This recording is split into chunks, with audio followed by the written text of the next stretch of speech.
महिला का इलाज हुआ, थोड़ी उसकी स्थिति सीरियस हुई तो उसको लखनऊ रेफर कर दिया और वहाँ लखनऊ गई, वहाँ जाकर उसका देहांत हो गया। उसके बाद क्योंकि वो पूरा अस्पताल लगातार एक ट्रस्ट चलाता है जो गांधी परिवार से संबंधित है और करीब 30 साल 32 साल 35 साल से अस्पताल चल रहा है और बहुत बड़ा अस्पताल है। पीजीआई पहले वहां बनना था, बाद में पीजीआई लखनऊ गया, वो पीजीआई की तरह ही बना हुआ। मैं गया था, उसमें ब्लड डोनेशन फिर अस्पताल चालू। ऐसी घटना आप देखे होंगे कभी पीजीआई के अंदर।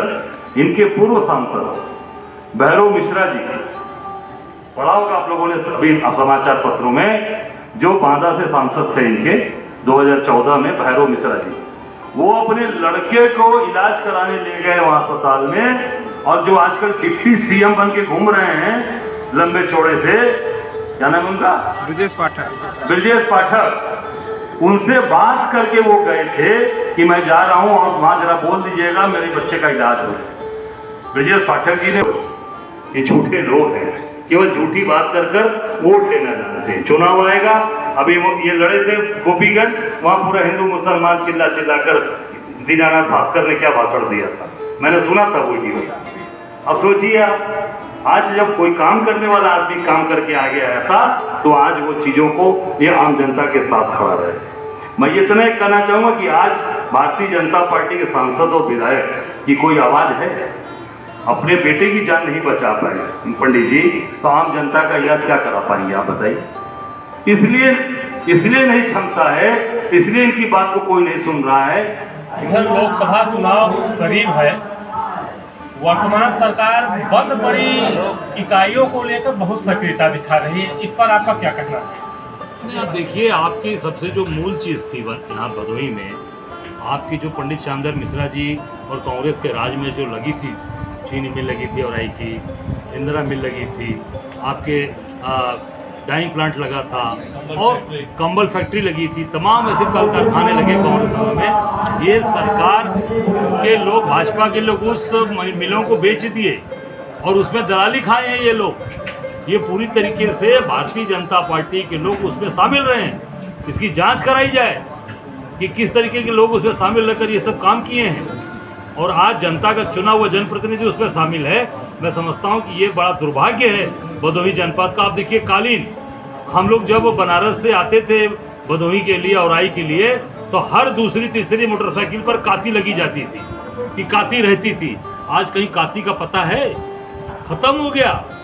जो ये घरेलू घर का एक काम था, एक लोग घर के अंदर अपना करघा लगाकर काम करते थे, सब काम खत्म हो गया। ये यहाँ का कुटीर उद्योग था। इसके लिए सरकार क्या कर रही है? हम ये मांग करते हैं उत्तर प्रदेश सरकार, केंद्र सरकार से कि तत्काल यहाँ पर जो कुटीर उद्योग हैं, जो यहाँ के कल कारखाने जो बंद पड़े हैं, उसको तत्काल चालू कराए और भदोही जो जनपद अपनी मेहनत, अपने परिश्रम और अपनी हुनर के लिए जाना चाहता था, जो बुनकारी इनके हाथ में थी, वो धीरे धीरे धीरे समाप्त होती चली गई और वो ये सरकार उस पर ध्यान नहीं दी। और लगातार भारतीय जनता पार्टी के सांसद, विधायक, मंत्री, इनकी सरकार और जनता का वोट लेते गए और जनता को बेवकूफ़ बनाते गए। तो ये सरकार को तत्काल इस पर ध्यान देना चाहिए और तत्काल इस पर कार्य करना चाहिए। एक बात और कहना चाहूँगा, यहाँ के चुने हुए जनप्रतिनिधि, यहाँ के जो जिनको जनता ने चुनकर भेजा, वो आज यहाँ से पूरी तरीके से गायब रहते हैं। वो केवल चुनाव आएगा तो बड़ी बड़ी बातें बोली जाएंगी और बड़े बड़े दावे किए जाएंगे और तमाम बंटवारे की बात की जाएगी, वोटों को बांटने की बात की जाएगी और लोगों को गालियाँ भी दी जाती हैं और वो वोट भी पाते हैं। मैं ऐसे लोगों को, जनता, भदोही की जनता से अपील करता हूं कि ऐसे दल और ऐसे लोगों का बहिष्कार करे। पंडित श्यामधर मिश्रा के रास्ते पर भदोही चले, तभी भदोही का उत्थान होगा, भदोही आगे बढ़ेगा। कांग्रेस को मजबूत करिए, राहुल जी के हाथ को मजबूत करिए, मल्लिकार्जुन खड़गे जी के हाथ को मजबूत करिए और प्रियंका गांधी के हाथ को मजबूत करिए और उत्तर प्रदेश ये के अंदर पूरी तरीके से कांग्रेस का राज आवे। ये मैं निश्चित तौर से ये भदोही से ये आवाज़ उठनी चाहिए और मैं कहना चाहूँगा कि भदोही पंडित श्यामधर मिश्रा के रास्ते पे चले, न कि गाली देने वालों के रास्ते पे चले। अध्यक्ष जी, सबसे सर्वप्रथम जनपद की सबसे समस्या प्रमुख रही है, जब से लोकसभा परिसीमन आपके भदोही जनपद का हुआ है, तब से यहाँ का सांसद बाहरी होता है। उसके पहले भी बाहरी हुआ है। लेकिन आप ये देखिए ना, परसिमन के पहले संसदीय क्षेत्र होने के पश्चात नहीं, आप जो बात बोल रहे हैं भैया, आप पहले भी देखिए, इसके पहले भी तो बाहर के लोग हुए जी।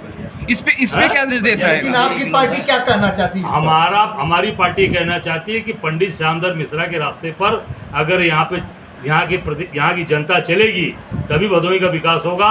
कांग्रेस को मजबूत करिए, कांग्रेस को लाइए।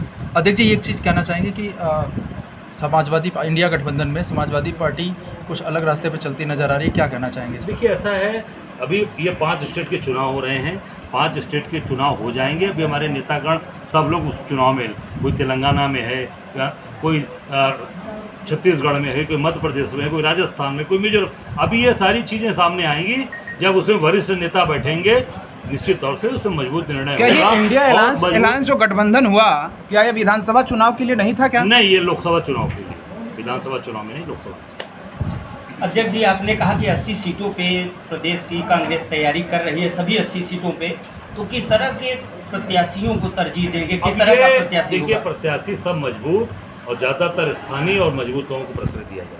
ये जो पदयात्रा निकाली गई थी अभी हाल ही में, तो उस तर्ज पर क्या कांग्रेस पार्टी कुछ और अलग प्रयास करने जा रही है लोकसभा चुनाव को देखते हुए? बिल्कुल बिल्कुल, अभी यात्राएं आगे चल रही है। राहुल जी की यात्रा भी बंद कहाँ हुई, तो चली रही है।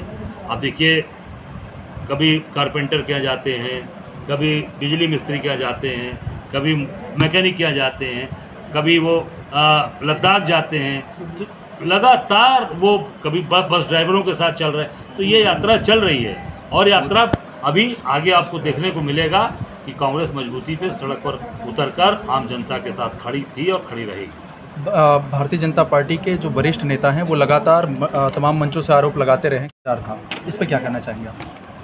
भ्रष्टाचार कोई सिद्ध कर पाए? आप बताओ। कहने से नहीं होगा ना। कोई भ्रष्टाचार सिद्ध हुआ? 2G 3G का स्कैम लिया है, क्या हुआ उसमें? कैग के जो महालेखाकार थे, उन्होंने न्यायपालिका में लिख के माफ़ी मांगी है, लिखित रूप से कोर्ट से माफ़ी मांगी है। कहीं साबित तो नहीं कर पाए, कहने से नहीं होगा। और इनकी बात अभी आप देखते रहिएगा, जिस दिन इनकी सरकार जाएगी, इनका कोई भी नेता, कोई मंत्री बचेगा नहीं जिसको भ्रष्टाचार के आरोप नहीं लगे। भदोही में उठाकर आप देख लीजिए, भदोही के अंदर ही साबित हो जाएगा कि कौन लोगों ने क्या क्या दलाली खाई है, क्या क्या चीज़ें खरीदी है, सब पता चले।